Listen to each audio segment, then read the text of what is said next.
Shalom semuanya.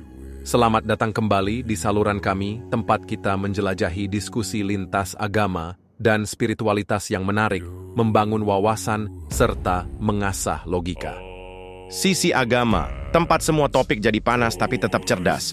Videonya berikut ini, hari ini kita bahas satu bola panas dari Santi Malapurba. Yes, wanita yang dulu dikenal garang membela keyakinan lamanya, sekarang tiba-tiba melunak setelah kenal Edis, sang penabuh jenderang kebenaran versi langit. Setelah ngerti ajarannya, mata rohaninya melek. Tapi sayangnya sudah kadung umur, apa boleh buat, sudah tanggung.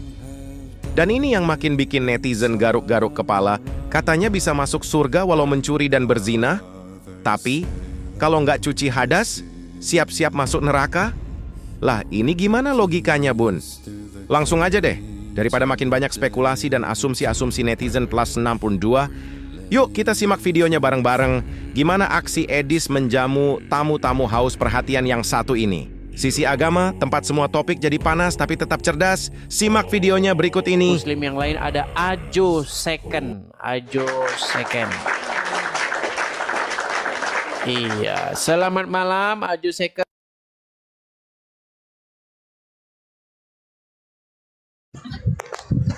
Selamat malam Ajo. Selamat malam, Masya Allah. Selamat malam. Ya, Bang Ajo, apakah Anda seorang Muslim? Muslim. Kok di atas nampaknya tulisan apa itu? Buyung atau apa itu? Aduh, buyung. Biasanya kalau buyung itu biasanya orang Padang. Padang. Iya, teman saya namanya Buyung ya. Orang Padang begitu. Iya, silakan. Bang Edi sendiri orang mana ini aslinya? Bang Edi sendiri aslinya Manado apa-apa itu kan? Saya itu besar, ya, lahir dan besar saya itu di Lampung. Oh, asli Iya. Jawa. Aslinya Lampung. Ulun Lampung ikam ya, begitu. Ya, coba silakan. Ayo, second. Tumben saya ini sama Mikana susah banget naik, sama Edis yang begitu popularitas bisa saya naik, heran saya. Ya, silakan. Tema kita hari ini begini, Bang. Ini ada seorang ya Muslim gitu ya. Nah, biasalah kalau Muslim kan harus ngarap-ngarap ke Arab-Araban. Ngomongnya juga harus Arab, ya kan? Antum apa kabar anak? Karena katanya di surga nanti tanya jawabnya pakai bahasa Arab. Nanti katanya di alam kubur katanya ditanya man rabbuka. Kalau nggak lulus kursus bahasa Arab nanti Anda pelangap-pelongo di dalam kubur. Begitu. Padahal ketika saya membaca literatur agama Islam, siksa kubur bukan karena korupsi. Iya, saya heran. Siksa kubur itu bukan karena korupsi, bukan karena berbuat jahat, bukan karena mencuri ya. Ternyata siksa kubur karena kencing. Kencing apa tuh? Karena katanya kencing tidak dicuci bersih, itu siksa kubur. Enggak. Makanya walaupun anda soleh, walaupun anda rajin sholat, walaupun anda tidak korupsi, ya kan, tetapi anda tetap disiksa kubur kalau anda lupa kencing anda tidak dicuci. Begitu. Enggak. Loh, nggak Siksa percaya. kubur itu. Ya, silakan. Bang Edis, Tema saya kita dulu seputar ini nih. Tema kita seputar tanpa kebohongan Islam tidak laku. Ya, silakan. Itu kata siapa itu? Nih. I love Jesus because Bang, suara Bang berisik sekali, Bang. Oh, di pinggir jalan. Coba ya, saya berisik sekali, teman-teman. Saya turunkan dulu. Aduh, suaranya, aduh. Yuk, sekali lagi teman-teman ya. Ini, ya kan, ada seseorang mualaf, ya. Dia biasalah kan, baju-baju Arab. Dia bilang begini di bannernya. Ini bukan cuma dia doang. Ini banyak muslim-muslim yang lain begitu. Ya, contohnya lagi nih, misalnya nih. Karena Islam itu harus membawa Yesus biar laku. Kalau nggak ada Yesus nggak laku. Nah ini, juga mualaf nih. Sama juga ditulis juga di kaosnya. Jesus katanya kan. Jadi mereka ini harus bawa Yesus biar laku. Kalau nggak begitu gagal laku. Nggak laku teman-teman ya. Jadi mereka harus membawa Yesus palsu begitu ya. Nah, jadi makanya saya buat tema saya ini tanpa kebohongan Islam tidak laku. Seperti yang dilakukan oleh orang ini ya. I love Jesus because I'm Muslim katanya kan. Nah, ternyata bohong. Tapi jangan tolong ya, ini direkam, laporkan polisi dong. Dari kemarin kalian itu bohong-bohong, rekam, terus lapor polisi. Katanya orang ini bilang, Pak polisi, ini ada orang ngomong di media sosial. Apa yang dikatakan? Dia bilang katanya begini, tanpa kebohongan Islam tidak laku. Karena dia bilang begini, I love Jesus because I'm Muslim katanya. Ya, nah ini tolong direkam dan dilaporkan kepada kepolisian. Karena memang di dalam agama Islam itu diizinkan berdusta di dalam 3 perkara. Boleh, itu Muhammad yang bolehin. Satu-satunya nabi yang mengizinkan orang boleh berdusta di dalam 3 hal itu hanyalah Muhammad. Bertolak belakang dengan apa yang diajarkan Yesus. Apa yang diajarkan Yesus dalam Injil? Jika iya, katakanlah iya. Jika tidak, katakanlah tidak. Apa yang lebih daripada itu berasal dari si jahat. Bahkan Yesus mengatakan bahwa iblis itu adalah bapak segala dusta. Embahnya, rajanya dusta itu iblis itulah. Iya. Nah Muhammad bilang boleh berdusta di dalam 3 hal. Salah satunya ketika menghadapi musuh.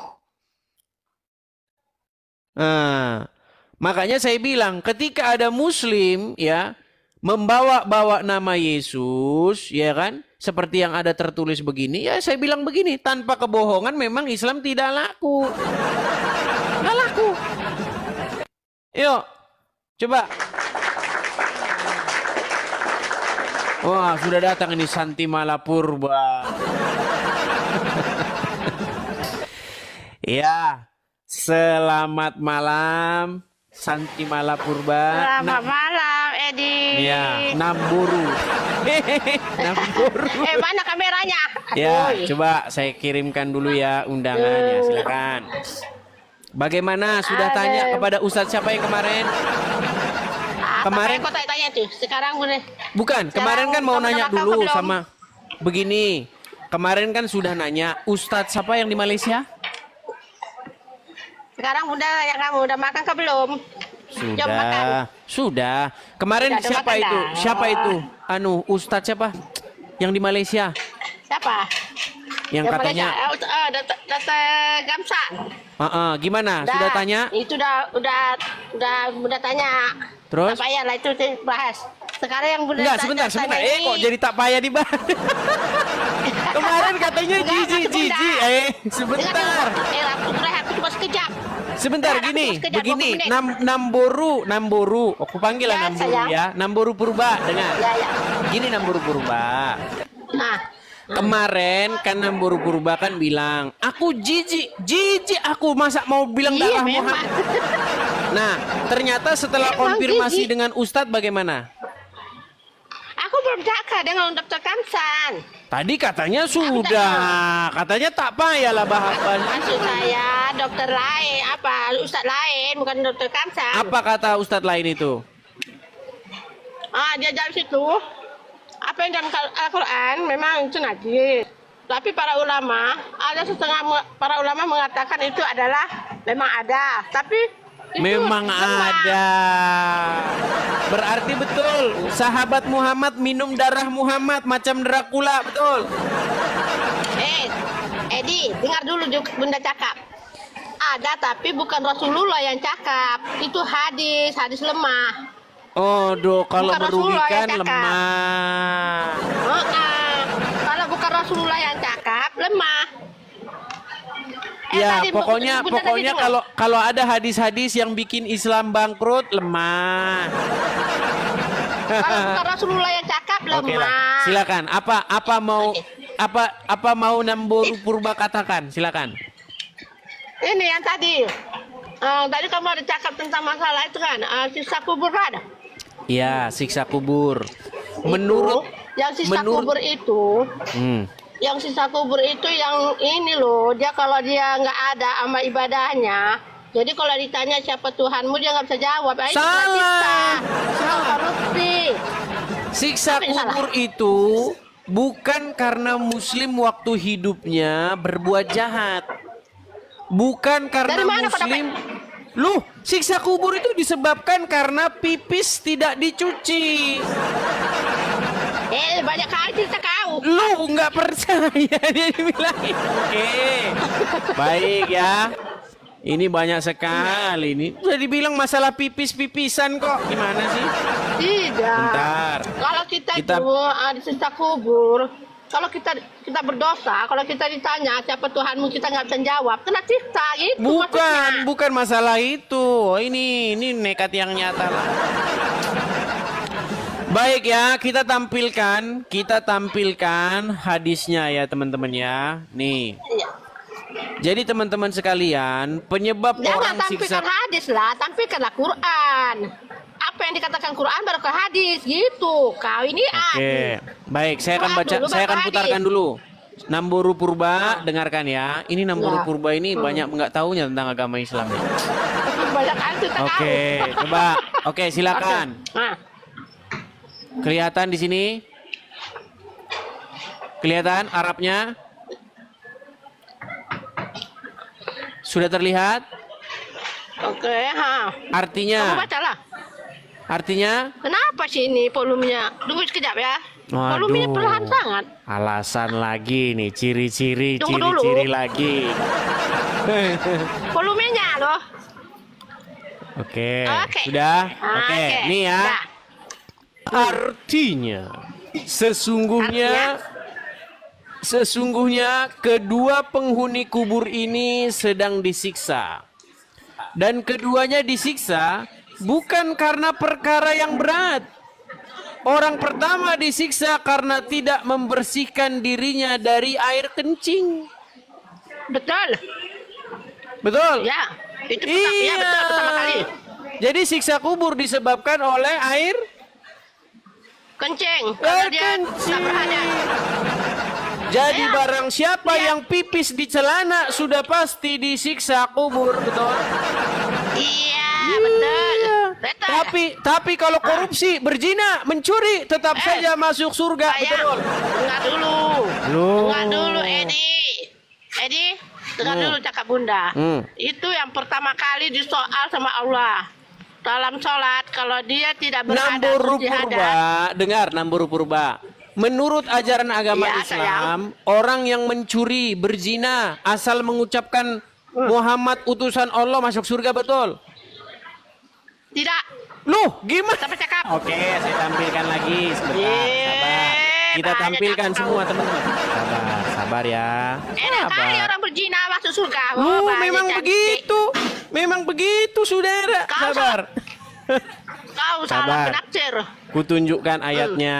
Memang mereka ini ya, Ya. sungguh nekat yang nyata mereka ini ya. Baik, sebentar. Bukan Sabar. nyata. Kamu yang nggak paham penafsiran. Baik, sabar. Oke ya. Kita tampilkan. Bentar.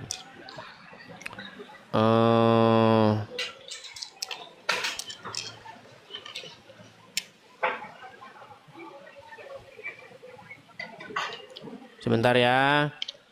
Ya.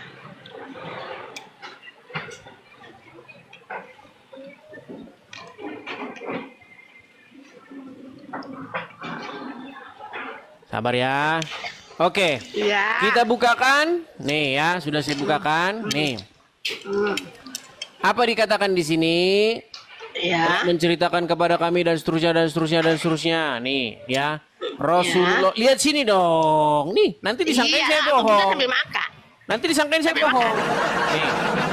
Eh, Telah mengabarkan kepadaku Muhammad bersabda bahwa barang siapa yang mati dari umatku sedang dia tidak menyekutukan Allah dengan sesuatu yang lain, sesuatu apapun, maka dia pasti masuk surga. Aku tanyakan, aku tanyakan, Iya betul. aku tanyakan, sekalipun dia mencuri, sekalipun dia berzina. Beliau menjawab, ya, sekalipun dia mencuri, sekalipun dia berzina. Iya betul. Bayangkan Sekali agama dia Islam. berjudi. Sungguh sangat dengar. Agama dulu. Islam sungguh sangat unik, saudara-saudara ya. Kalau Oke, berzina, mencuri, sekalipun berzina mencuri, asal mengucapkan syahadat, asal percaya, Ya. asal tidak menyekutukan Allah, masuk surga. Oke. Tapi Boleh, dengar. Tapi Ya. kalau Anda kencingnya tidak dicuci bersih, maka Anda akan disiksa kubur, betul. Iya. Nah, Nah, boleh. jadi Boleh mendingan jawab. sebentar, mendingan pipis tidak dicuci bersih atau mendingan korupsi? Nah, boleh benar jawab. Silakan. Supaya oke. Apa yang kau baca tadi hadis itu tadi, wanita yang berzina yaitu korupsi ke apa ke selagi dia tidak menyekutukan Allah Subhanahu wa taala dijamin oleh Rasulullah masuk surga. Masuk surga. Tapi dengan syarat. Dengar dulu. Di mana satu ada syaratnya? Kalau ada syaratnya. Masa Syaratnya ini kata nggak ada Allah. syaratnya? Nih loh. Sebentar ya, Al-Quran, nih. sayang. Aduh, kok dibilang jangan ada dulu, dalam syarat-syaratnya. Ini nggak ada syaratnya. Nih, lihat nih. Nih. Telah datang mengabarkan kepadaku bahwa barang siapa yang mati dari umatku sedang dia tidak menyekutukan Allah dengan sesuatu apapun, maka dia pasti Ya. masuk surga. Aku tanyakan, Ya. sekalipun dia berzina atau mencuri, beliau menjawab Ya. ya, sekalipun dia berzina Ya. atau mencuri. Jadi orang Islam, walaupun pezina, walaupun pencuri, tetap masuk surga, Ya. betul? Iya, betul. Iya. Tapi kalau orang Islam cebok, ya, tidak dicuci bersih, kena siksa kubur, betul? Betul. Jadi mana yang lebih penting? Tidak mencuri, tidak berzina, atau cuci-cuci alat kemaluan? Cuci hadas. Iya, lebih Cuci penting, hadas yang lebih paling penting penting. cuci-cuci kemaluan ketimbang mencuri dan berzina, betul? Iyalah. Iya, cuci hadas. Sungguh Cuci luar hadas. Sampai biasa itu disiksa agama kubur. Islam, saudara-saudara. Jadi Oke, baru lebih penting mencuci kemaluan ketimbang dulu, untuk Bunda menjaga dulu. diri agar Dengar tidak korupsi, dulu. betul? Iya, dengar dulu Bunda bagi penjelasan. Kamu ini bukannya tahu apa. Sungguh ini Bunda bagi adalah penjelasan. Islam yang nyata. Silakan. Dengar dulu, Bunda bagi penjelasan. Yang dimasukkan oleh situ, kalau kita sholat tidak bersuci, memang kita akan mengalami dapat siksa kubur, ya. Yang satu lagi, hadis yang satu lagi. Bukan sholat.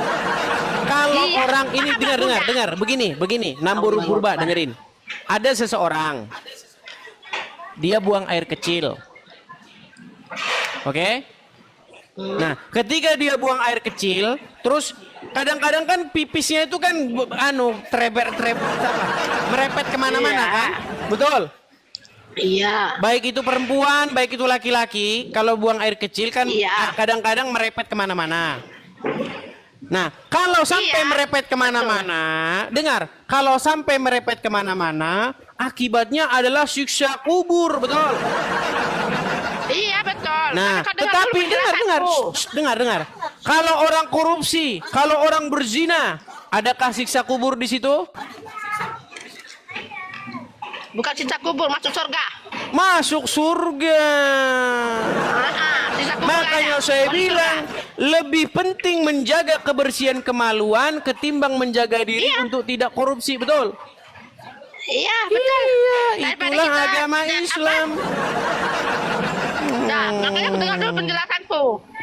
Dengar dulu penjelasannya. Jangan dipotong ya. Ya, silakan. Penjelasan Bunda. Silakan. Oke. Yang dimaksudkan itu kita mencuci dari hadas kecil seperti kencing ataupun kita buang hadas besar, ya.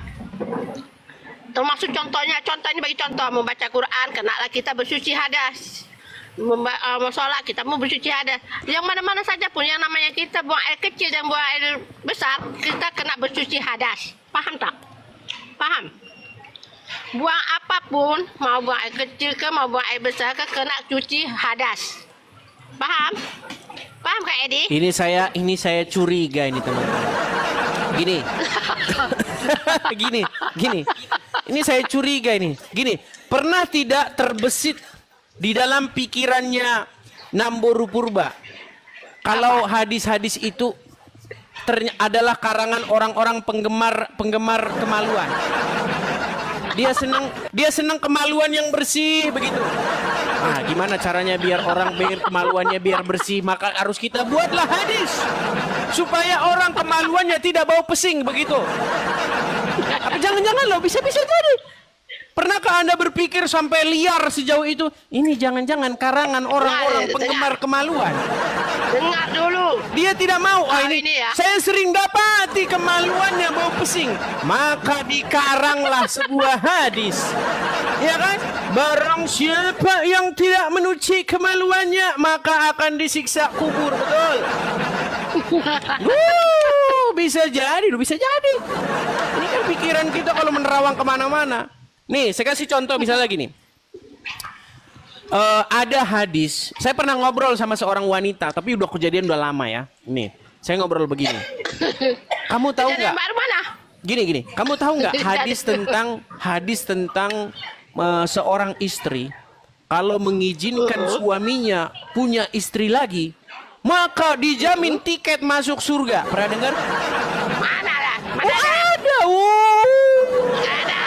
Loh, ada sebuah hadis di mana bagi wanita yang mengizinkan suaminya kawin lagi itu tiket masuk surga. Waduh. Tipu. Loh, nah sekarang begini, waktu itu saya ngobrol sama dia muslimah ini, seorang perempuan, tapi dia udah sedikit-sedikit agnostik.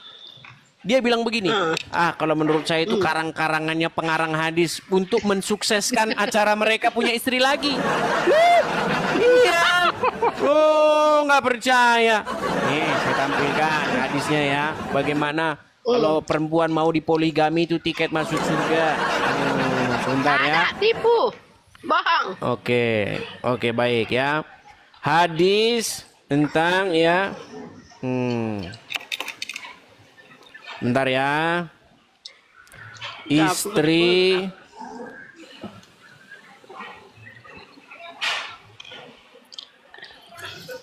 sebentar ya. Anda tidak tahu selama jadi orang Islam belum pernah dengar ini berarti. Baik. Oke. Nih ya. Baik, kita akan tampilkan ya. Baik. Contoh ya, kita akan sebentar. Amin. Kalau bunda beri kesehatan ya. Keutamaan ya. Nih. Keutamaan istri yang ridho di poligami. Anda tidak tahu nih. Nih, baik kita tampilkan ya. Kita tampilkan. Makanya teman-teman ya. Nah, nih. Keutamaan istri yang ridho di poligami. Nih ada pertanyaan nih. Ini kan tanya jawab nih ya, forum tanya jawab. Benarkah bahwa istri yang ridho di poligami oleh suaminya bahwa ia akan dijamin surga? Jika itu tidak benar, apakah ada keutamaan khusus bagi istri yang dipoligami oleh suaminya? Wah, ini mantap ini ya ukhti. Oke. Assalamualaikum ya Rabbil alamin dan seterusnya. Nih. Tidak kami ketahui adanya keutamaan khusus berdasarkan Al-Quran dan As-Sunnah tentang istri yang rela dimadu atau dipoligami oleh suaminya. Siapa yang menyebutkan keutamaan demikian secara mutlak, wajib dibawakan dalil. Namun, nah ini hati-hati nih kalau udah namun ini ya.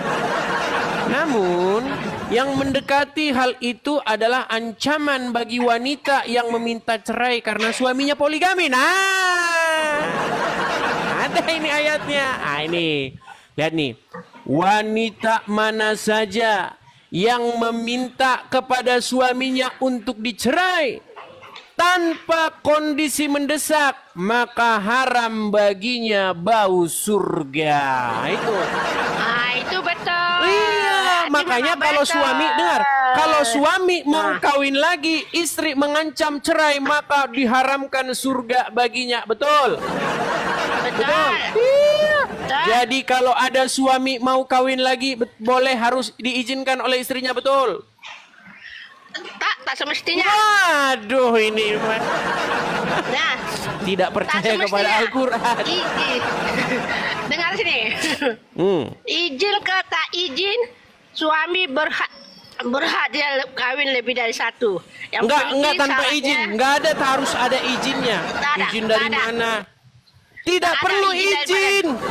Tak perlu. Perlu nggak, dengar? Setuju atau- Perlu nggak suami izin kepada istrinya kalau dia mau kawin lagi?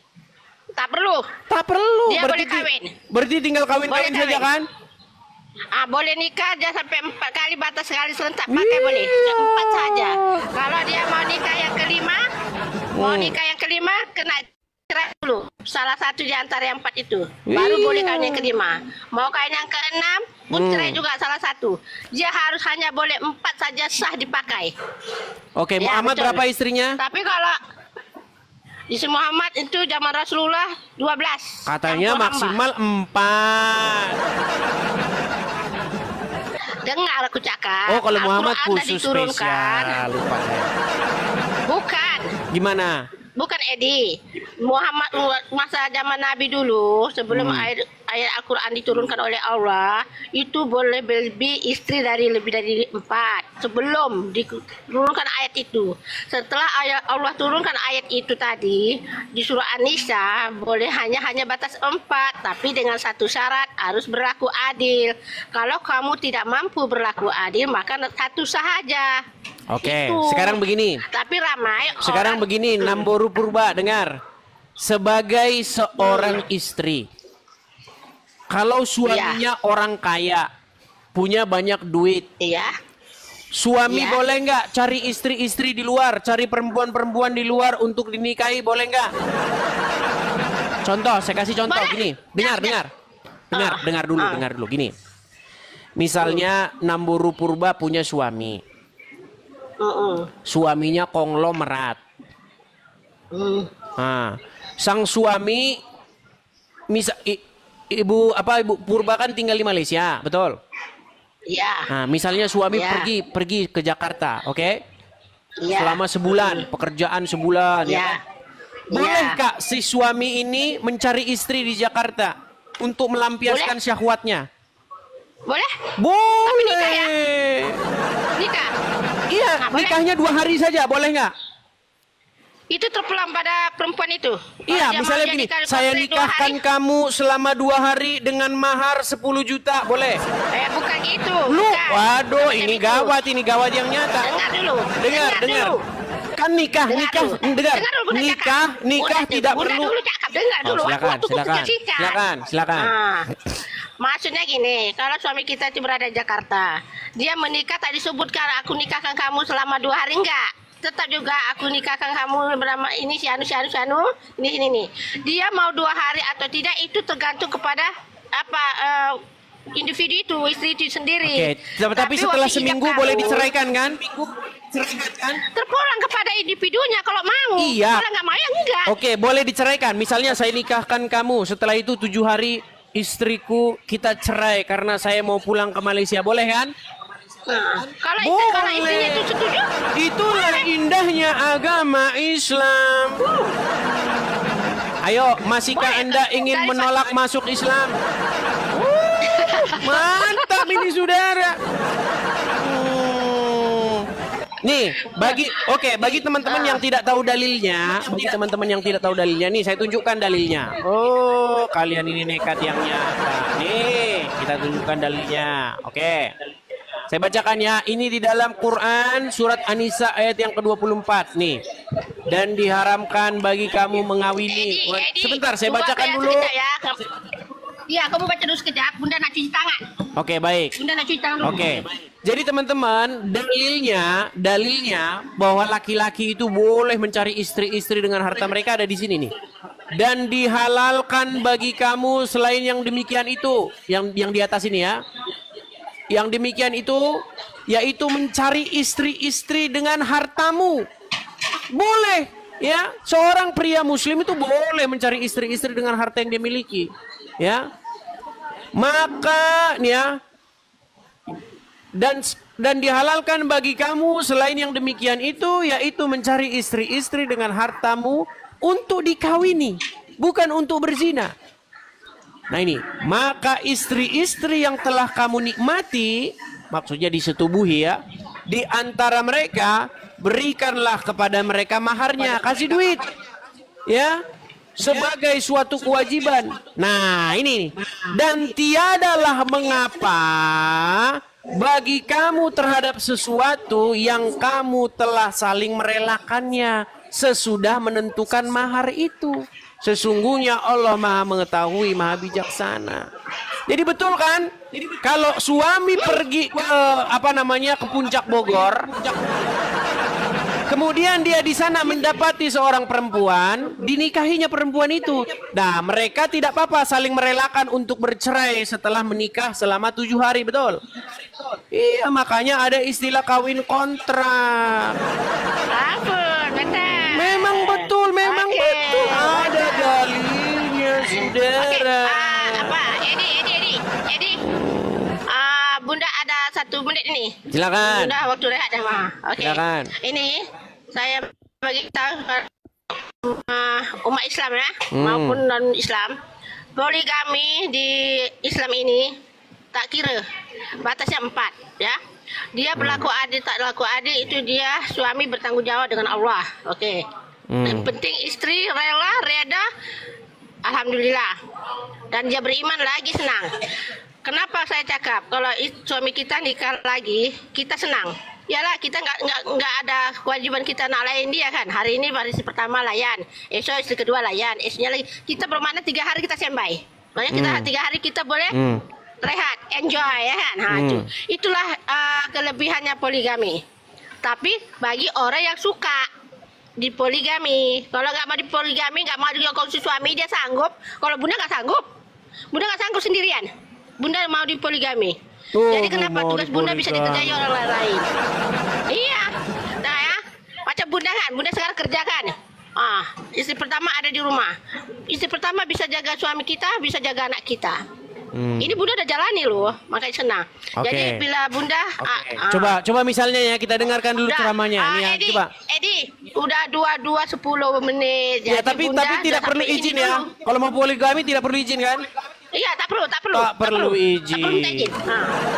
Oke ya, Edi. Wahai suami-suami muslim, ayo pergi ke puncak. Begitu.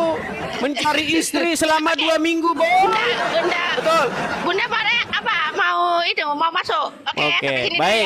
Oke, terima kasih ya. Selamat malam. Selamat malam. Turunkan. Oke, saya turunkan. Ya. Nih, coba kita dengar dulu ceramahnya Ustadz Abdul Somad ya. Kalau dengan poligami bisa menjaga, lanjutkan. Tapi justru menghancurkan, jangan. Oleh sebab itu maka ini dia tidak kaku seperti besi, dia seperti karet. Ini yang saya sebutkan ini adalah pertimbangan-pertimbangan bagi yang sudah siap-siap untuk setuju menandatangani materi 6.000. Karena semua laki-laki ini tidak akan bisa menikah tanpa izin istri pertama. Sudah dilindungi oleh Negara Kesatuan Republik Indonesia. Ibu-ibu jangan takut, jangan khawatir. La takhaf, jangan takut. Wala tahzan, jangan sedih. Takbir. Harus ada materai 6.000 katanya, biar izin. Nah, tapi kita lihat jawaban Abdul Somad di tempat lain nih. Apa boleh seorang suami menikah lagi tanpa sepengetahuan istri pertama? Poligami diam-diam. Apa hukumnya dalam Islam dan bagaimana pandangan Islam? 2 saya jelaskan. Pertama pandangan negara, yang kedua pandangan agama. Menurut pandangan agama Islam, sah nikah kalau cukup rukun dan syarat. Ada mahar, ada ijab, ada qabul, ada wadi, Ada 2 orang saksi. Aku nikahkan engkau dengan anakku dengan mahar seperangkat alat sholat dan sebentuk cincin emas tunai. Sah. Tak ada syarat izin istri pertama menurut hukum fikih. Nah, tak ada syarat izin pertama. Suami-suami. Oke ya, kita kasih naik lagi ada Arsyaka Store. Oke, Arsyaka Store. Ini malam minggu ceria ini kita. Ya, silakan Arsyaka. Arsyaka. Halo Arsyaka Store.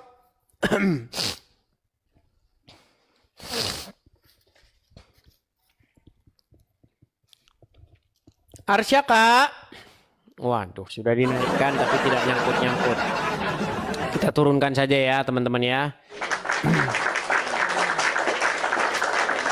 Iya, ya kepada teman-teman muslim ya, silakan. Bagi teman-teman muslim yang ingin naik berdiskusi, ayo naik ke sini, kita diskusi dengan baik yuk.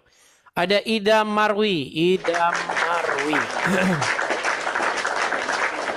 Ya, silakan Idam Marwi. Halo, Eris, apa Ya. kabar? Kabar baik, silakan Idam Marwi, nyalakan kamera Anda. Halo? Halo. Iya, ya silakan. Selamat malam Idam Marwi, Muslim ya Bang ya? Muslim, Bang. Muslim. Ya silakan Bang. Mungkin ada yang mau Anda tanggapi atau bagaimana, silakan. Atau yang baru saya katakan tadi itu, Bang, Anda tadi menyesatkan umat itu. Nah coba silakan. Kalau masalah pernikahan di agama Bang Edis nih gimana, Bang? Boleh Ya, nggak? jadi begini. Misalnya orang-orang yang boleh dinikahi aja lah. Ya, jadi begini Bang. Peraturan dalam Bible misalnya orang-orang yang boleh dinikahi atau orang-orang yang tidak boleh dinikahi. Nah, gimana tuh, Bang? Makasih Bang Nur Hasan, makasih Bang. Ya, jadi begini ya. Di dalam Bible, manusia itu dianggap gambar dan rupa daripada Tuhan sendiri. Jadi manusia itu ya adalah ciptaan yang berbeda dengan ciptaan yang lainnya. Jadi manusia itu punya akal pikiran, makanya Maksudnya di dalam ciptaan yang nyiptakannya Yesus, Bang, ya, manusia itu. Bang, Anda fokus dulu Bang, jangan kemana-mana. Saya Oke, kalau oke. diskusi, Siap. kan nanti kalau saya turuti Anda, nanti lama-lama kita bahas gelas nanti. Atau bahas botol minuman. Kalau Fokus abang dulu Bang. nurunin aku berarti abang mau Fokus. kabur itu, Bang. Fokus Kalau ya. mau nurunin aku berarti mau kabur. Oke, siap. Fokus. Kalau fokus, saya turuti. Tapi kalau mau ngelantur kemana-mana, saya nggak mau diskusi yang ngelantur kemana-mana. Oke? Tadi Anda tanyakan pernikahan di dalam kekristenan, betul? Oke. Baik. Jadi di dalam kekristenan Bang, di dalam Bible, tidak ada di dalam Bible, umur sekian boleh dinikahi, nggak ada. Di dalam Bible, tujuan pernikahan itu adalah supaya berkembang biak dan bertambah banyak. Karena Tuhan berfirman, ya, beranak cucu dan berkembang biaklah dan penuhilah bumi dan taklukkanlah itu. Itu tujuan daripada pernikahan di dalam Bible. Nah, makanya di dalam Bible tidak ada mengawini bocah cilik. Karena apa? Karena bocah cilik belum bisa mengandung. Karena tujuan dari pernikahan di dalam Bible itu supaya melangsungkan generasi. Supaya manusia itu tidak punah. Beranak cuculah dan berkembang biaklah. Penuhilah bumi dan taklukkanlah itu. Mau saya bacakan dalilnya? Ya, silakan, Bang. Baik, saya bacakan ya. Saya bacakan. Nih, ya kan? Saya bacakan dalilnya di dalam kitab Kejadian. Sabar ya teman-teman ya. Kalau dadak-dadakan begini kita harus nyari-nyari ayatnya dulu sebentar. Ya. Beranak cucu.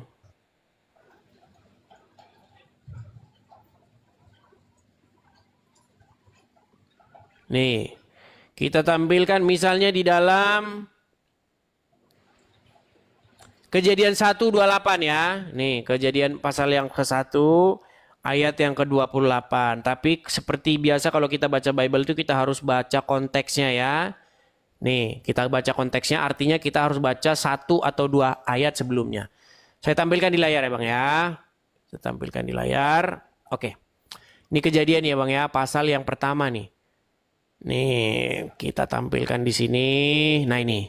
Maka Allah menciptakan manusia itu menurut gambarnya. Menurut gambar Allah diciptakannya dia laki-laki dan perempuan. Diciptakannya mereka. Kemudian Allah berfirman kepada mereka ya. Allah memberkati mereka. Lalu Allah berfirman kepada mereka. Beranak cuculah dan bertambah banyak. Penuhilah bumi dan taklukkanlah itu. Berkuasalah atas ikan-ikan di laut dan burung-burung di udara. Dan atas segala binatang yang merayap di bumi. Ya. Dan seterusnya dan seterusnya. Jadi manusia itu tujuan dari pernikahan itu memang supaya melangsungkan generasi. Makanya tidak boleh ada laki sama laki. Kalau laki sama laki nikah dalam 50 tahun umat manusia musnah.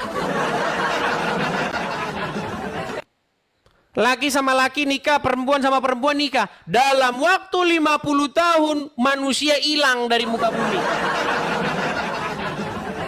Nah, sekarang begini. Di dalam agama Anda ada satu riwayat bagaimana Muhammad itu menikahi anak di bawah umur. Betul? Mana riwayatnya, Bang? Mana riwayatnya? Oke, baik ya, kita turutin. Kadang mereka ini pura-pura nggak tahu loh. Kura-kura dalam perahu, pura-pura tidak tahu. Nah, ini berat ini mereka ini. Kalau ada dalil begini mereka. Oke, sudah kelihatan. Coba Anda yang baca sekarang gantian. Baca.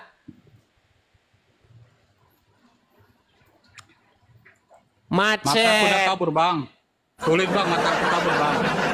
Alasan saja dia. Oke, baik, saya bacakan. Oke Bang, baca Bang. Oke, saya bacakan ya. Baik. Maksudnya diriwayatkan dari Aisyah bahwasanya beliau berkata, Rasulullah Shallallahu Alaihi Wasallam telah menikahiku ketika aku berumur 6 tahun dan baginda Shallallahu Alaihi Wasallam telah bersamaku. Telah bersamaku di sini maksudnya berhubungan seksual, ya. Ketika umurku 9 tahun. Hadis riwayat Muslim nomor 2547 itu ada di Muslim, Bukhari, banyak bertaburan itu hadisnya. Sekarang saya tanya kepadamu. Umur 6 tahun perempuan sudah punya belum? Sudah punya sel telur belum untuk dibuahi? Ada nggak? Jadi Bang, kalau aku Enggak, sekarang saya tanya tujuan mempermasalahkan boleh atau tidaknya tuh Bang. Jadi kalau di dalam hadis Nabi itu boleh, ya boleh itu Bang. Boleh. Itu. Berarti apa tujuan pernikahan dalam agama Islam? Sakinah, mawaddah, warahmah. Mana ayatnya? Biar menjadi tenang. Oh, menjadi tenang. Bahagia, itu Bang. Bahagia, tapi tidak ada dalam Al-Qur'an ya. Anak yang 9 tahun bahagia ada Bang? Tenang enggak? Anaknya tenang, yang suaminya tenang juga Bang. Senang, udah senang. Oke, berarti tenang, Aisyah bahagia, senang. Anaknya merasa dilindungi gitu Bang. Gitu. Berarti kalau ada umur 6 tahun dinikahi orang umur 50 tahun berarti itu bagus ya? Boleh Bang, bukan masalah bagus. Boleh. Tapi kenapa sekarang ditangkap polisi kalau seperti itu? Oh, itu peraturan Indonesia Bang. Iya, pertanyaan saya kenapa kok ada peraturan Bang. begitu? Ya, itulah pilihan Republik kita Bang. Iya, kenapa Republik kita memilih begitu? Ya kan bukan mayoritas, bukan yang dipakai syariat Islam Bang. Iya, kenapa? Demokrasi kita Bang. Iya, begini loh. Ya kan? Bapak-bapak di DPR, ya kan? Yang rapat membentuk undang-undang, kemudian Bapak Presiden yang setuju bersama DPR mengesahkan undang-undang itu bersama dengan rakyat. Kenapa mereka menganggap bahwa seorang laki-laki yang berumur 50 tahun lebih menikahi anak umur 6 tahun itu dianggap kriminal? Kenapa?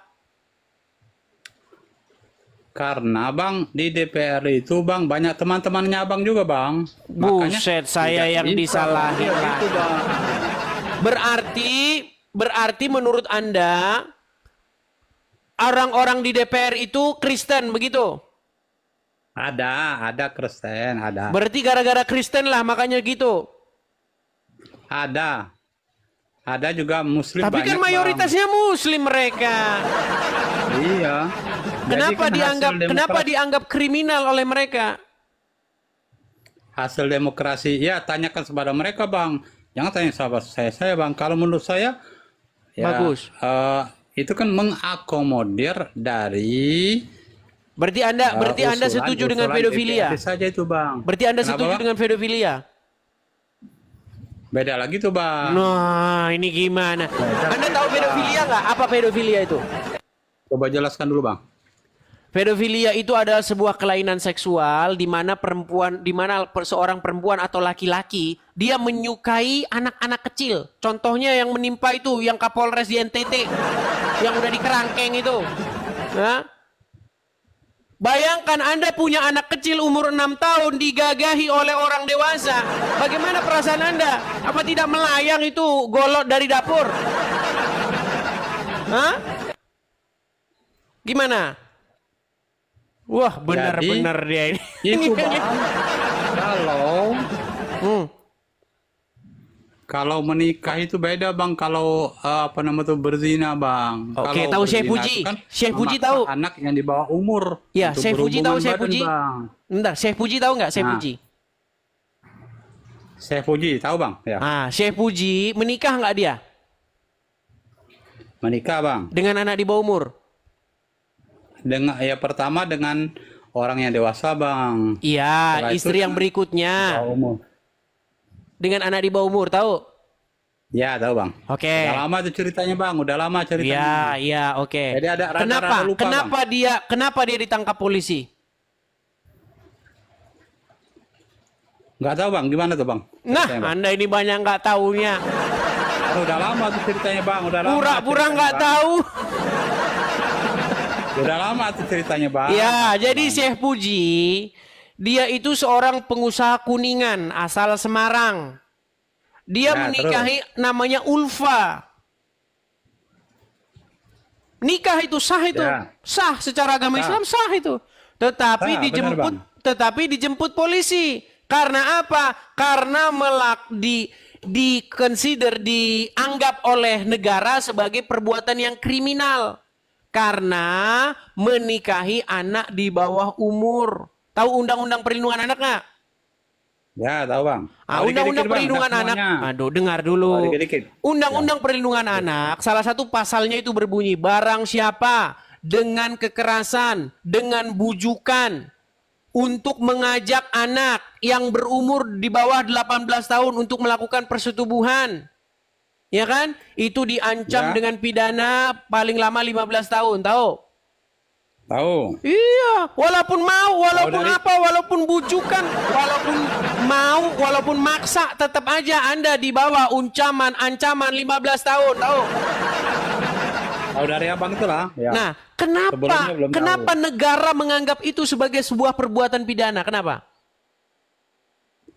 Karena Bang. Jawabannya. Karena negara itu tidak berpanduan kepada Al-Quran dan Nah, Itu, betul. Bang. Nah, kenapa negara tidak menganggap itu sebagai perbuatan kriminal? Karena menurut pandangan masyarakat, menurut sebagian orang masyarakat yang tentu saja masih waras ya, bahwa itu tidak baik secara moral, Bang. Manusia itu punya hati nurani kok. Saya percaya semua manusia itu punya hati nurani. Dia tahu kok di dalam hati nuraninya yang paling dalam, dia tahu. Contoh misal nih. Ada orang, ya kan? Nggak tahu apa-apa, jalan, nggak tahu apa-apa. Terus Anda ambil kayu, Anda pukul. Itu karena manusia punya hati nurani. Itu secara naluriah manusia itu bilang itu salah. Salah itu. Sebenarnya salah satu bukti bahwa Tuhan itu ada, manusia itu punya hati nurani. Dia bisa membedakan yang baik dan yang jahat. Gitu loh. Nah, sekarang Bang, ada kakek-kakek. kakek-kakek umur 50 tahun ke atas. Ya belum kakek-kakek lah, 50 nanti tersinggung lagi orang yang 50 tahun. Gini, ada bapak-bapak ya kan umur 50 tahun ke atas menikahi anak umur 6 tahun. Secara naluriah Bang, naluriah. Coba Anda lakukan itu di tengah-tengah masyarakat. Pasti ibu-ibu langsung. Lalu kan ibu-ibu kan? Wah itu pasti jadi gunjingan. Karena apa? Karena memang secara naluri nggak benar. Nggak benar itu. Setiap orang yang akalnya masih sehat itu nggak benar. Masa orang ubanan 50 tahun ke atas gendong-gendong anak Bang? Bukan, istri. Ini bagaimana? Coba, apakah Anda masih Boleh aku tanggapi, Bang? Gimana? Boleh aku tanggapi, Bang? Silakan. Boleh aku tanggapi? Silakan. Pertama, Bang. Kalau keputusan atau undang-undang di Indonesia ini, kata Bang tadi, berdasarkan naluri masyarakat rakyat Indonesia bahwa tidak pantas norma atau kebiasaan-kebiasaan. Norma kebiasaan dan naluri gitu ya. Ya, hati nurani juga ya. Nah, hati nurani oke. Nah, itu kalau bangsa kita, bangsa Indonesia. Tapi yang dilakukan oleh Nabi Muhammad bukan berdasarkan kebiasaan atau naluri atau keputusan masyarakat, tapi Nabi Muhammad itu berdasarkan petunjuk dan ketetapan dari Allah. Kata Allah dalam Quran, wa ma yantiku anil hawa in huwa illa wahyu yuha. Baik. Apa yang dilakukan oleh Rasulullah, apa yang menjadi ketetapan oleh Rasulullah itu adalah semata-mata wahyu dari Allah itu, Bang. Jadi kalau Nabi Muhammad itu menikahi umur 6 tahun, kemudian menggauli pada umur 9 tahun, 9 tahun itu, Bang, sebagian anak itu sudah balik itu, Bang. Sudah boleh itu, Bang. Dan Anda senang ya? Apalagi sebentar ini nampaknya kalau ada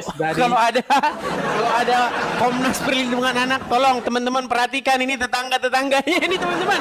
Hati-hati nih. Hati-hati tetangga-tangga yang punya anak kecil ini, nampaknya Bapak ini menunjukkan gejala-gejala ini. Ini bahaya ini, teman-teman. Tolong ya, yang punya anak-anak kecil dijauhkan ini dari orang idam ini berbahaya. Karena dia adanya nampak bibit-bibit suka anak kecil ini, bahaya ini orang. Wah, kalau saya presiden ya, saya terapkan hukuman gantung. Wah, setiap orang yang berani macam-macam dengan anak di bawah umur, langsung saya terapkan hukuman gantung di alun-alun. Oh, biar tahu rasa ini gimana ini. Ini berbahaya ini, teman-teman ya. Ini virus-virus yang membahayakan ini. Ajaran dan hukum Islam itu, Bang. Loh, Bang, tapi itu. Begini Bang, jadi, begini. Ketika naluri kita berbeda dengan apa yang dilakukan oleh Rasulullah atau ketetapan syariat Allah, maka dikesampingkan naluri kita, Bang, bahwa syariat dan hukum Islam itu, hukum Allah itu adalah yang lebih baik bagimu, Bang. Sekarang, Bang, istri yang umur 9 tahun itu siapa namanya, Bang? Istri Nabi Muhammad 9 tahun. Yang kata Abang, yang umur 9 tahun ini kah itu 6 tahun. Aisyah. Nah, Aisyah itu, Bang, dia kan anak-anak, kata Abang tadi kan. Kok kata saya? Gimana? Ini saya yang ngomong ini. Hadis Bukhari ini karangan saya atau bagaimana? Ya, tapi dalam kehidupan Aisyah itu, Bang, dia merasakan senang, bahagia sekali bersama Rasulullah, Bang. Sampai akhir hayatnya, Bang, sangat senang sekali, Bang. Bahkan ada nyanyinya, Bang. Ada nyanyinya, Bang. Aisyah, romantisnya cintamu dengan Nabi, gitu. Nah gitu, Bang. Oh, benar-benar.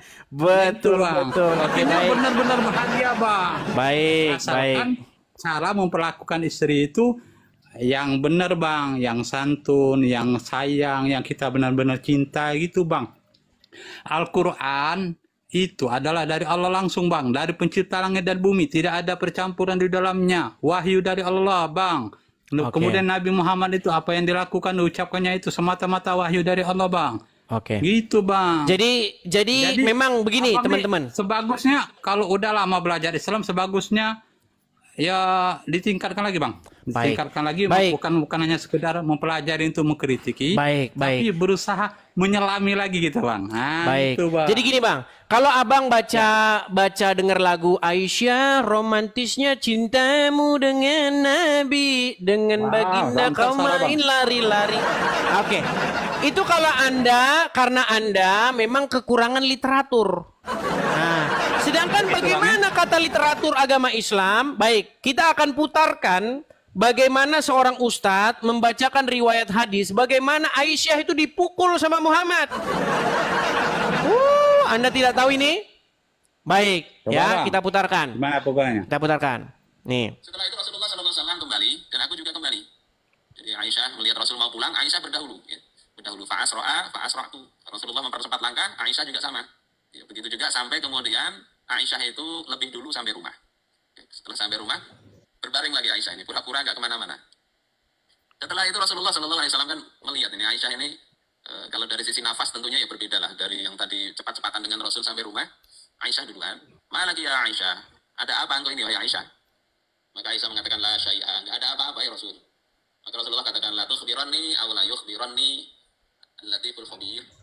Engkau yang cerita atau nanti Allah yang cerita kepadaku. Ini kata Rasulullah.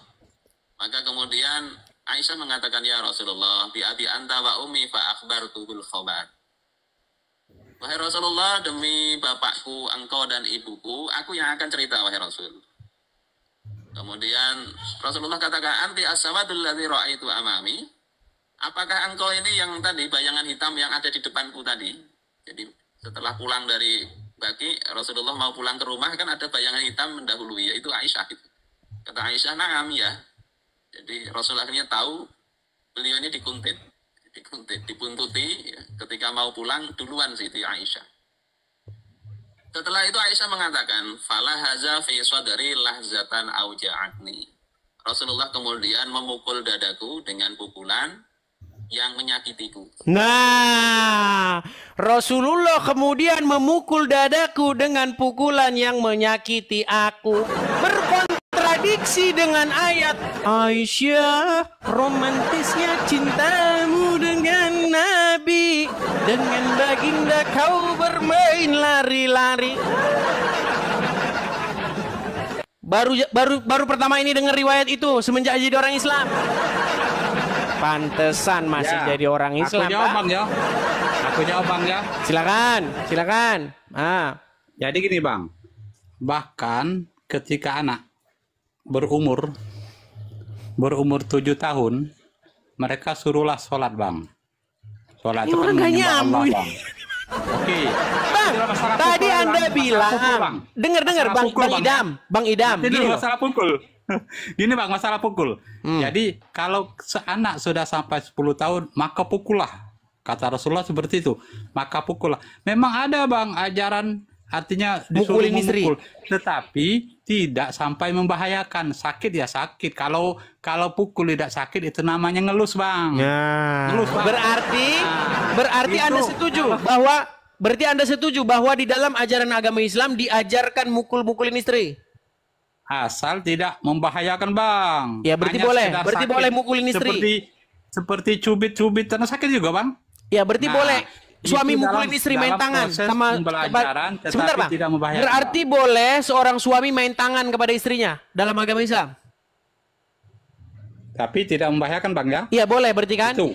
Contohnya Aisyah tidak sampai bahaya kan, misalnya sakit dada, sakit apa paru-paru Sampai dipecah, sakit patah, dong. kan, Coba Bang. sebentar ya, saya putarkan lagi ya. Saya putarkan Orang lagi. dicubit aja sakit Saya bang. putarkan lagi bang ya. Saya Orang putarkan dicubit lagi. aja sakit, tidak dipukul tapi dicubit sakit bang. Oke, saya Gitu. putarkan ya bang ya. Coba Tapi dengarkan proses ulang ya bang ya. pembelajaran, Bang. Dengarkan ulang. Nih, Ya proses pembelajaran apa tuh bang. coba. Dipuntuti ya, ketika mau Selagi pulang, itu benar hadis Coba bang, dari dengar dulu. Rasulullah. Dengar dulu. Sip. Setelah itu Aisyah mengatakan, "Fala haza fi sadri lahzatan auja'atni."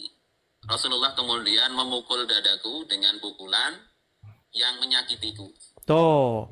Rasulullah Nah, gitu, kemudian Bang. memukul Aku terjemahkan, dadaku Bang. dengan pukulan yang Itu- menyakiti. Ini gimana? Bang, itu tadi ada kata-kata lahzoh. Bukan artinya menyakitkan begitu kan. Jadi pukulan yang ringan itu bang. Nah. Mahzotan itu artinya ringan atau pukulan yang Berat, ringan itu bang. saudara. Pukulan ringan itu, bang. Jadi Oke lah. kita tahu bahasa Arab jadi bahasa Arab lahzoh itu ringan atau kata lain dari ringan lah, tidak terlalu berat pukulannya itu bang. Itu bang. Pukulan tetapi Oke. ringan bang. Sekarang Tidak gini, sampai Bang. membahayakan. Sekarang gini. Aku tahu tuh bang bahasa Arab itu Oke, bang. Lahzoh. sekarang begini bang. Anda percaya bahwa apa yang dikatakan oleh Aisyah terhadap Muhammad itu benar? Aku dengar dulu yang mana tuh bang. Nanti Oh, terjebak berarti tuh, Aisyah Bang. bohong. Nah, aku dengar, jangan-jangan abang nih dapat dari Google, nanti Google-nya Baik. salah lagi. Aku Baik, mau dengar gini, dulu bang. Gini, Abang baik, nih. gini, sebentar ya, mohon maaf nih. Maaf teman-teman ya, saya agak sedikit hidung Abang mampet. Gini, Edis, gini bang. Abang Edis. Ya, lanjut. Ketika kita ingin mengetahui sosok Muhammad, menurut Anda info yang harus kita dapatkan itu dari istrinya sendiri atau gimana? Betul nggak? Kalau dari istrinya yang paling tahu tentang sosok Muhammad. Yang tahu tentang sosok Muhammad adalah Allah Subhanahu wa Istrinya Ta'ala. mengetahui nggak kelakuan Muhammad? Tahu. Oke, Tapi tahu. kalau Baik. berbicara yang paling tahu, maka kata Allah, laqad Baik. kana lakum Kita fi tunjukkan Rasulillahi kepada mereka. Kita uswatun tunjukkan kepada hasanah. mereka apa Gimana tuh, Bang? pendapat Aisyah tentang Muhammad. Baik. Pendapat yang baik-baik aja bang, jangan Loh, pilih mau pendapat lari. yang jeleknya, bang. Mau Ayo, lari. Bang, nih. Nih, itu Coba, Bang. tercatat di dalam Sahih Bukhari nomor 4414 ya. Bukhari. Jadi biar adil bang. Ayo, pendapat Aisyah yang baiknya mau lari? dan yang Mau lari? buruknya, coba. Mau lari? Abang Jangan kabur, lari Bang, ya. Terus, begitu lanjut. dong. Abang jangan kabur ya. Jangan lari Bang, lanjut. begitu. Nih, Enggak, apa pendapat? Aduh, sabar, Bang. Apa pendapat Aisyah terhadap Muhammad? Nih, itu tertulis di dalam Sahih Bukhari nomor 4414. Saya akan tampilkan Ya, gimana hadisnya tuh? di sini. Sabar ya. Ini pendapat Aisyah sendiri nih. Nih. Di dalam Sahih Bukhari nomor 4414 nih. Ini Arabnya, kemudian Ya. saya bacakan ya. Telah menceritakan kepada kami Zakaria bin Yahya dan seterusnya. Telah menceritakan bapaknya dari Aisyah. Dia berkata, saya selalu cemburu kepada setiap wanita yang menyerahkan dirinya kepada Rasulullah SAW. Saya berkata, apakah seorang wanita menyerahkan dirinya? Ketika Allah Azza wa Jalla menurunkan ayat, kamu boleh menangguhkan siapa-siapa yang kamu kehendaki di antara mereka. Dan boleh pula menggauli siapa-siapa yang kamu kehendaki. Wush, spesial ya Muhammad ya. Ya, dan boleh pula menggauli siapa yang kamu ingini untuk menggaulinya kembali dari perempuan-perempuan yang telah kamu cerai, maka tidak ada dosa bagimu. Subhanallah, sungguh luar biasa ya. Ya, bahwasanya Muhammad boleh menggauli siapa-siapa yang dikehendaki dan siapa-siapa yang ingin diingini untuk menggaulinya kembali dari perempuan-perempuan yang telah dicerai, maka tidak ada dosa bagimu. Surat Al-Ahzab ayat 51. Saya Aisyah berkata, demi Allah ini kata Aisyah nih, dengarkan ini. Saya tidak melihat Rabbmu, Tuhanmu, kecuali sangat cepat memenuhi keinginan. Kata keinginan ini di dalam bahasa Arabnya itu hawa nafsu. Nih ya, cek ya. Di dalam bahasa Arabnya itu hawa nafsu. Jadi menurut Aisyah, dia tidak pernah melihat Tuhannya Muhammad kecuali begitu sigap menuruti hawa nafsunya Muhammad. Betul? Jangan nyumput-nyumput Pak Idam. Sekarang hilang. Malu jadi orang Islam. Ayo. Betul atau tidak ini? Oke, aku tanggapi bang ya. Silakan. Berat ini saudara-saudara. Yang pertama, bang, mengenai Aisyah tadi menyatakan kecemburuannya. Artinya walaupun dia nikahi masih kecil, walaupun dia sempat dipukul tadi, tapi dia masih sayang dan cinta kepada Rasulullah sehingga dia menyatakan kecemburuannya kalau Nabi Muhammad itu menggauli istri-istrinya yang lain, Bang. Artinya Nabi Muhammad itu orang yang bagus akhlaknya, walaupun yang kata abang tadi tidak sesuai anak kecil nikah sama bapak-bapak tadi, Bang. Itu berarti terbukti bahwa Nabi Muhammad SAW itu tetap the best, Bang. Oke, Gitu, saya Bang. jawab ya, saya tanggapi ya. Ya. Berarti perkataan Aisyah betul nggak bahwa Tuhannya Muhammad itu tiada lain begitu sigap menuruti hawa nafsu Muhammad? Menuruti keinginan Nabi Muhammad. Oke, baik. Saya coba baca Nabi Arabnya. Muhammad. Anda ini kan ngerti Itu, bahasa Arab. Bang. Oke, coba baca Arabnya nih, yuk. Nih, coba. Yang bagian baris akhir, coba ayo. Oh, hawa. Betul. Hawa itu, Bang, bisa artinya keinginan. Nafsu, gimana sih? Kemauan. Atau hawa nafsu. Iya. Itu, Bang. Jadi ada Hawa 3 itu, versi. hawa itu artinya apa sih? Keinginan boleh. Nafsu. Nafsu iya. Ya, nah Kemauan jadi iya. sebentar. Jadi kalau kita Menurut Aisyah, milih- sebentar Bang. Menurut Aisyah, apa pekerjaan Allah? Apa pekerjaan Allah? Mengabulkan apa yang diminta oleh hambanya, termasuk keinginan Nabi Muhammad menuruti dikabulkan. hawa nafsunya Muhammad, betul? Menuruti artinya mengabulkan permintaan atau Iya, keinginan berarti Nabi, Bang. oke. Tidak harus Nih, hawa dengar, nafsu, Bang. coba ya. Demi Allah, berarti Aisyah bersumpah nggak? Ya. Oke, saya tidak melihat Tuhanmu kecuali itu Ya. artinya di mata Aisyah yang dilihat hanya itu, betul? Ya. Makanya Aisyah tidak melihat Tuhannya Muhammad kecuali sangat cepat menuruti hawa nafsunya Muhammad, betul? Betul nggak? Ada kata hawa nafsunya situ, Bang. Hawa nafsunya dalam bahasa Arab. Coba hawa nggak? Hawa. Makanya hawa tadi terjemahannya keinginan, permintaan atau kemauan atau hawa nafsu. Jadi bisa kita Iya, berarti adakah Allah pernah melakukan perbuatan yang lain selain daripada cepat menuruti hawanya Muhammad? jadi itulah buktinya. Dijawab Nabi dulu. Muhammad dekat dengan Tuhannya, Adakah Bang. Allah pernah melakukan perbuatan lain kecuali daripada cepat menuruti hawanya Muhammad di mata Aisyah? Di hadis lain ada juga, Bang, bahwa Aduh. Aisyah itu Berarti bahwa- Aisyah pelin-pelan. Berarti Aisyah pelin-pelan. Jadi tafsiran abang yang pelin-pelannya. Kecuali saya tidak melihat Robmu kecuali, berarti pernah nggak Aisyah melihat selain kecuali daripada yang ini? Berat, Kecuali. saudara. Jadi letak salahnya abang tadi, Bang Edis. Abang Edis kan Aduh. mau dengar Bang ya. Bahwa Bang, Edis itu fokusnya kalau saya bilang begini, memenuhi dengar. hawa nafsunya, Kalau saya Bang. bilang begini, saya tidak melihat idam kecuali seorang pria yang berkacamata. Berarti selama saya melihat idam, saya melihat seorang pria berkacamata. Betul? Betul? Bisa jadi betul, Bang. Nah, Aisyah jadi berkata, saya tidak melihat Robmu, Tuhanmu ya Muhammad, kecuali begitu sigap menuruti hawamu. Berarti di mata Aisyah, dia pernah lihat yang lain atau tidak? Hawa tadi Nafsu. yang aku jelaskan ya. Salah satunya nafsu, keinginan, kemauan atau permintaan.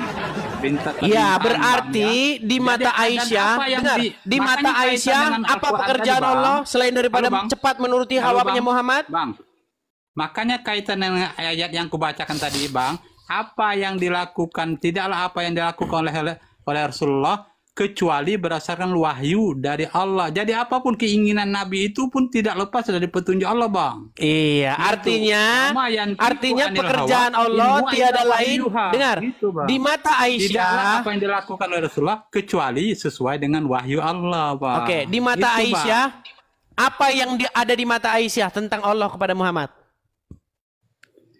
di mata Aisyah tentang Allah kepada Nabi Muhammad, apapun keinginan, kemauan, permintaan dari Nabi Muhammad, cepat Allah kabulkan. Iya. Karena makanya saya bilang Allah memenuhi keinginan Muhammad, betul.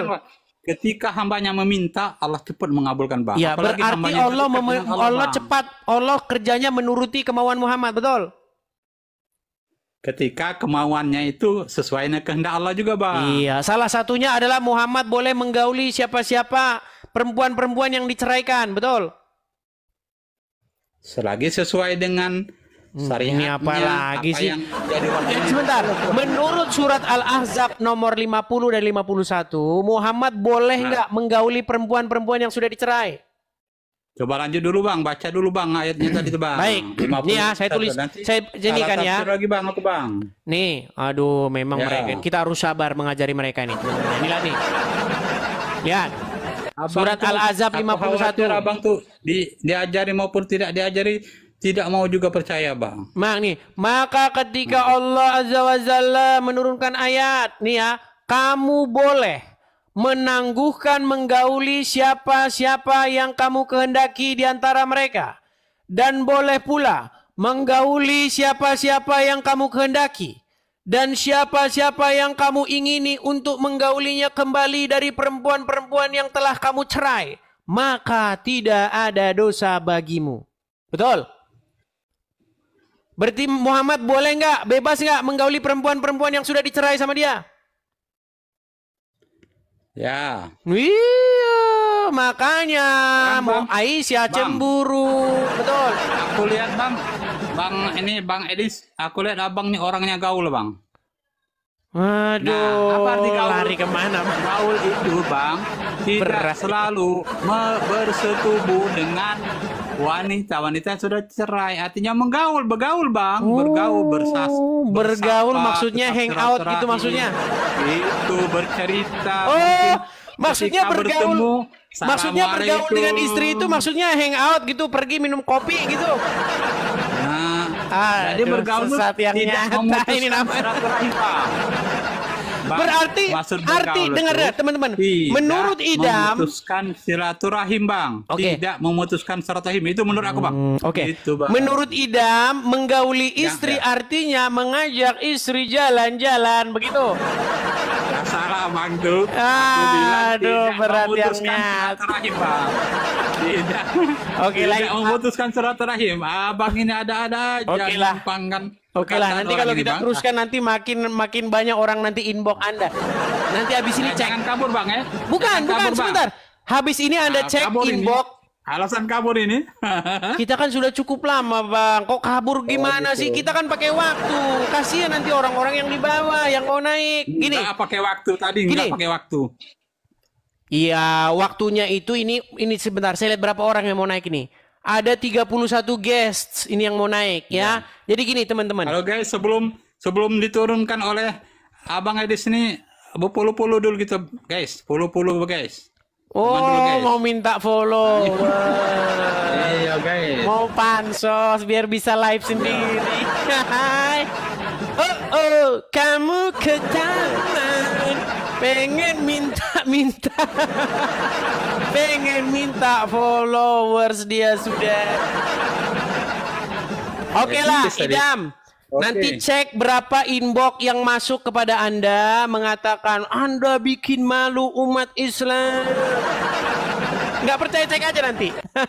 Yang jelas, Bang, aku sudah menjelaskan Oke. sesuai dengan kemampuan yang aku punya, Bang. Iya, Nah, menggauli kita istri punya artinya agama. mengajak istri minum kopi.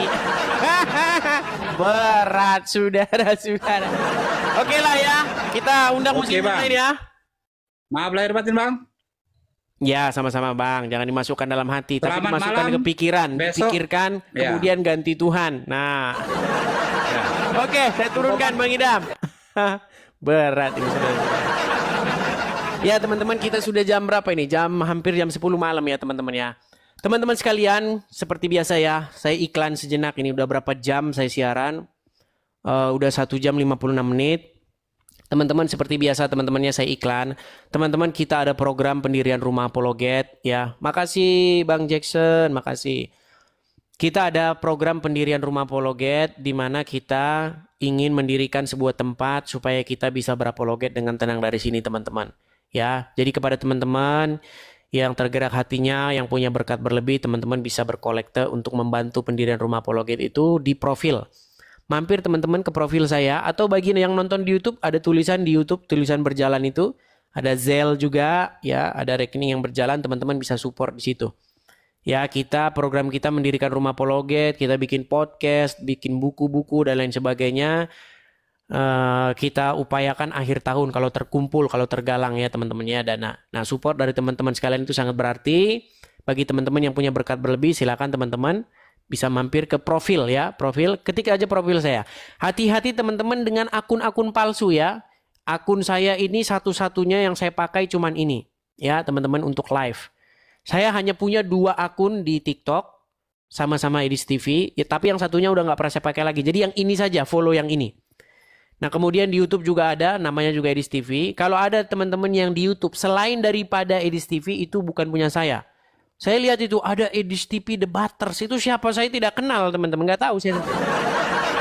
Ada Edis TV Live, ada banyak itu YouTube baru bermunculan. Itu bukan punya saya teman-teman ya. Yang punya saya itu cuma Edis TV doang, huruf besar semuanya. Huruf besar semuanya teman-teman. Edis TV semuanya huruf besar dan ada spasi. Huruf besar, space, baru TV. Edis, spasi, TV. Seperti itu teman-teman ya. Jadi teman-teman, bagi teman-teman yang ingin mensupport pendirian Rumah Apologet, teman-teman bisa support saya di sini ya teman-teman ya. Nah ini untuk kolektor Rumah Apologet ada di sini teman-teman. Ya, Edis itu nama saya asli teman-teman ya. Jadi teman-teman silakan support lewat situ. Ya, bagi teman-teman ya jangan marah ya. Ini adalah tanggapan ya, kajian tanggapan menanggapi kalian.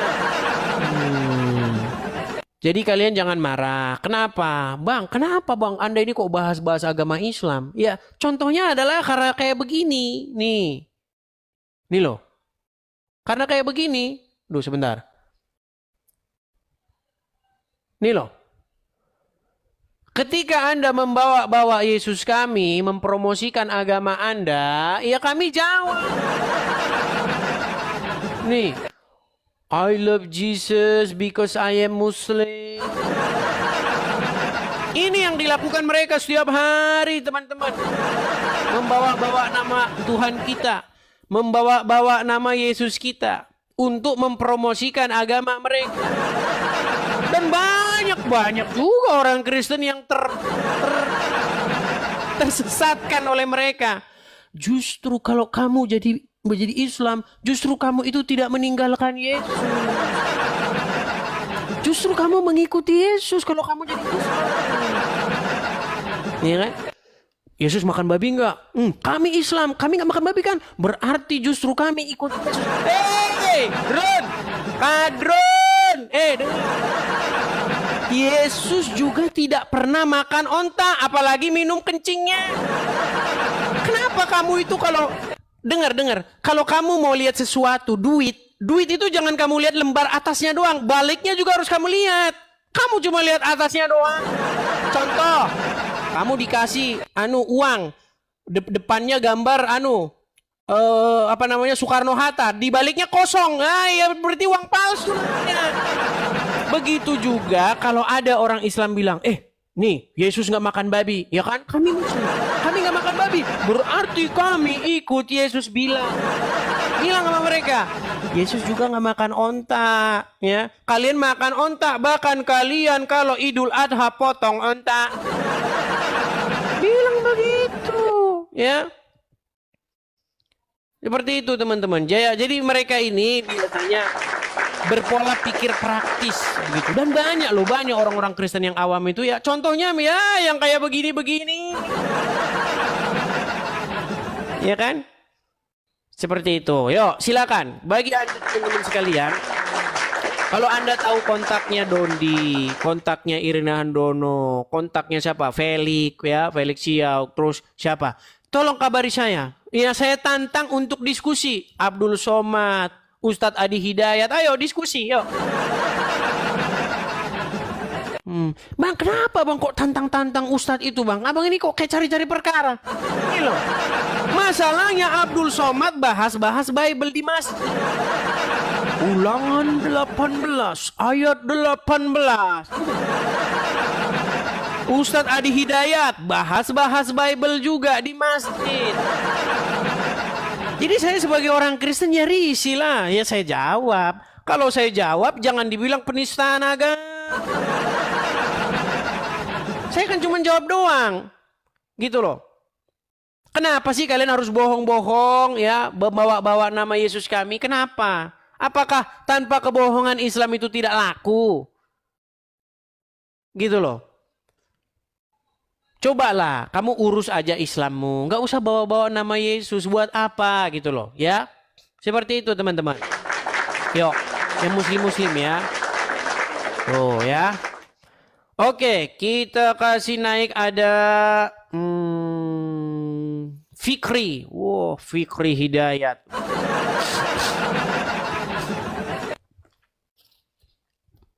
Ya, selamat malam Fikri Hidayat.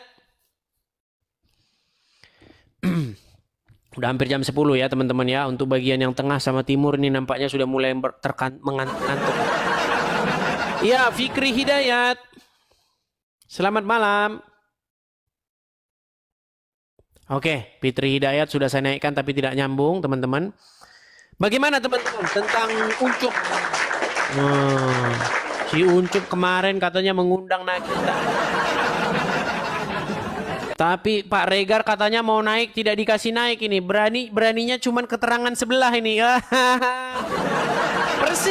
Persis kayak ustadz-ustadznya. Kalau ngomong Injil dipalsukan, Injil sekarang tidak ada lagi. Nah, mereka cuma dengar keterangan sepihak. Nggak berani mereka menghadirkan Kristen. Sama kayak Uncup PI semalam ngomong sama Nagita. Tapi cuma keterangan sepihak. Kalau Anda jadi hakim, Anda itu nggak boleh dengar keterangannya dari jaksa doang. Nggak boleh. Masa jaksa doang yang diomongin yang didengar sama hakim? Dengerin juga dari pengacaranya. Dua-duanya harus didengerin baru hakim mengambil kesimpulan. Seperti itu juga ketika Anda mendengar informasi bahwasanya Yesus menubuatkan kedatangan Muhammad. Itu kan kamu dengar dari pihak sebelah. Coba kamu tanya sama yang dituduhkan seperti itu. Apakah jawabannya seperti itu? Nggak boleh. Kita harus adil. Mendengar secara proporsional. Dua-duanya harus kita dengar. Keterangan si A kita dengar. Keterangan si B kita dengar. Baru kita ambil kesimpulan. Ya. Seperti itu teman-teman. Oke, kita kasih naik ada Maria ini nampaknya ini bukan muslim. Nah, coba. Iya, Ibu Maria. Selamat malam. Halo. Halo. Oke, nampaknya lagging ya, nampaknya salah pencet. Oke, ada Ari. Oke, Ari. Ya, selamat malam Saudara Ari. Halo? Halo. Macet. Oh, nyala. Ya, selamat malam Bang Ari, Muslim Bang? Alhamdulillah Muslim. Muslim. Ya, silakan Bang. Apa? Jangan dibisukan Bang. Jangan keluar dari aplikasi. Jangan keluar dari aplikasi Bang. Kita nggak bisa lihat. Nah. Halo Bang. Ya, silakan. Apa mau Anda tanggapi dari sekian panjang pembicaraan yang tadi? Iya Kang, ini saya mau nanya. Yohanes 14 ayat 6 itu Kang. Coba tolong dibacakan Kang. Yohanes 14 titik 6. 14 ayat 6 saya bacakan ya. Yohanes 14 ayat yang ke-6. Kata Yesus kepadanya, akulah jalan dan kebenaran dan hidup. Tidak ada seorang pun yang datang kepada Bapa kalau tidak melalui aku. Itu. Iya, gimana maksudnya itu Kang?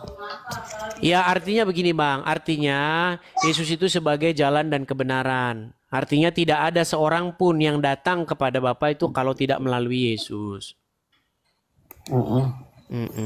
Yesus itu jalan berarti Kang. Betul.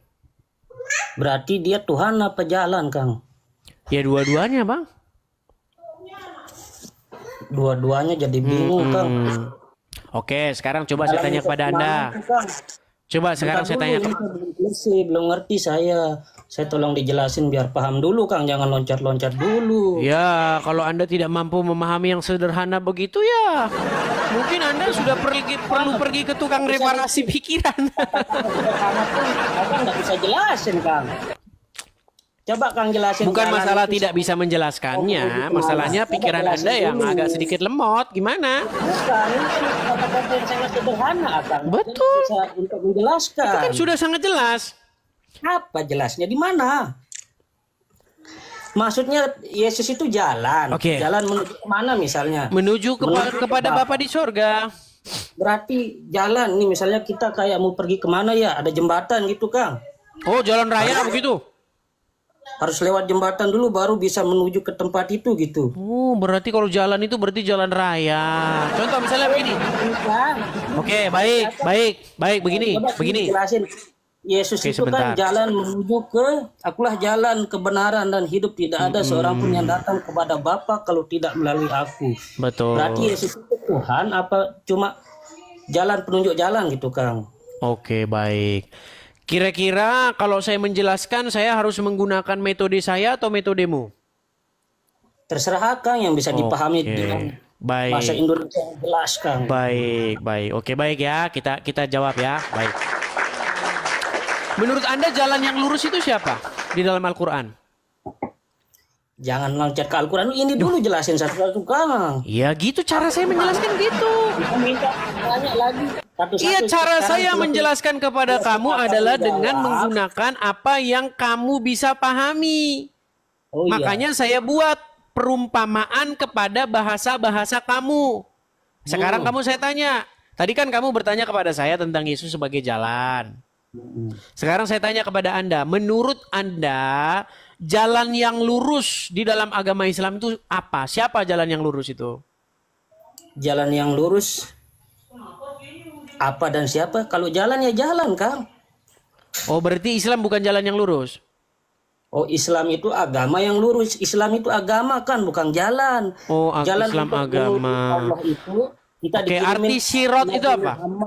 Arti siratal lazina an'amta. Siratal itu jalan yang lurus. Jalan. Tadi kata bilang bukan jalan. Terus kalau tadi Anda bilang bukan jalan, gimana? Loh, abisan Akang nanyanya apa? Tadi Anda bilang bukan jalan, sekarang jalan. Oke, sekarang pertanyaan saya, sebentar. Syirat itu tadi Anda bilang jalan, betul? Dijawab dulu yang pertama, bisa nggak? Ini saya mau jawab ini, Yesus sebagai jalan.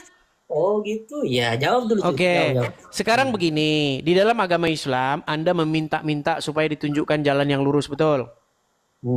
Nah, jalan yang lurus itu apa? Jalan yang tidak melenceng, Kang. Jalan raya. Jalan raya. Nah ini dah otak aku. Nah, saya kan menggunakan bahasa. Pertanyaan saya, jalannya beton atau aspal? Jalannya beton atau aspal? Sampai ketawa aja itu aja jadi serunya. Ini bisa jawab. Iya, pertanyaan saya, jalannya beton atau aspal? Yesus itu Tuhan apa penunjuk jalan? Kan lari kemana-mana. Ya sudah, sekarang saya tanya kepada Anda. Sekarang begini, jalan yang lurus menurut agama Islam itu apa atau siapa? Jalan menuju Allah, jalan kebenaran itu Nabi Muhammad. Iya, apa itu? Apa itu? Jalan menuju Allah itu yang tidak melenceng. Iya, apa itu? Makanya saya tanya, itu apa? Itu apa maksudnya, apanya yang ditanya ini? Oke, saya bantu. Coba bantu coba. Kenapa lebih pintar? Oke, Anda setuju nggak bahwa firman itu, firmannya Allah itu, firman Tuhan itu, Tuhan menurut Anda ya, itu adalah jalan. Allah itu adalah Tuhan jalan, Allah. betul? Allah itu Tuhan, Kang. Nah, berat. Lah kan? Aduh, sebentar, saya mau bantu sebentar. Ini saya mau bantu sebentar, ada air macet. Sebentar. Oke lah. Gini, Nggak bisa teman-teman. jawab, Akang. Bukan nggak bisa jawab. Ini saya ada air macet. Sebentar teman-teman ya, saya mau benerin dulu ya teman-temannya. Ada air macet ya. Sabar. Oke, kita sudahi saja ya acaranya. Begini teman-teman, karena ada masalah air, saya jadi mau ngerjakan air dulu teman-teman. Ini ada pemanas air yang tidak nyala. Jadi teman-teman, saya rasa di sini dulu acara kita sudahi dulu. Nanti kita bisa lanjut kembali. Selamat malam teman-teman. Selamat beristirahat. Ya, seperti itulah acara kita. Wah, penapol sekalian, kita telah menyimak videonya. Makin kesini makin terbuka semua kartu. Yang dulu saklek, sekarang goyah.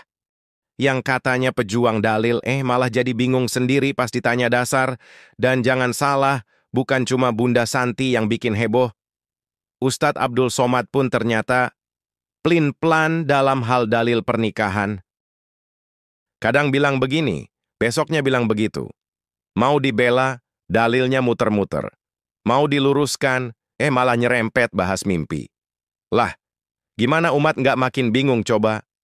Sementara itu, Edis hanya menyampaikan data, membaca, tapi tidak menambahin apapun. Dengan gaya kalem tapi dalil tajam, ia bikin banyak orang mulai merenung. Kebenaran sudah disampaikan Edis, pilihan di tangan Anda. Jadi penapol sekalian, jangan asal ikut arus. Cek, dalami, pahami, karena kebenaran itu nggak takut diuji. Dan seperti biasa, di sisi agama, kita nggak cuma tonton, kita diajak mikir. Sampai jumpa di live berikutnya bersama Sheikh Al-Kalimantini dan tamu-tamu yang bikin hati bergetar atau panas dingin. Klik videonya sekarang dan siap-siap. Yang palsu akan gugur, yang sejati akan bersinar. Peace, love, dan akal sehat. Shalom.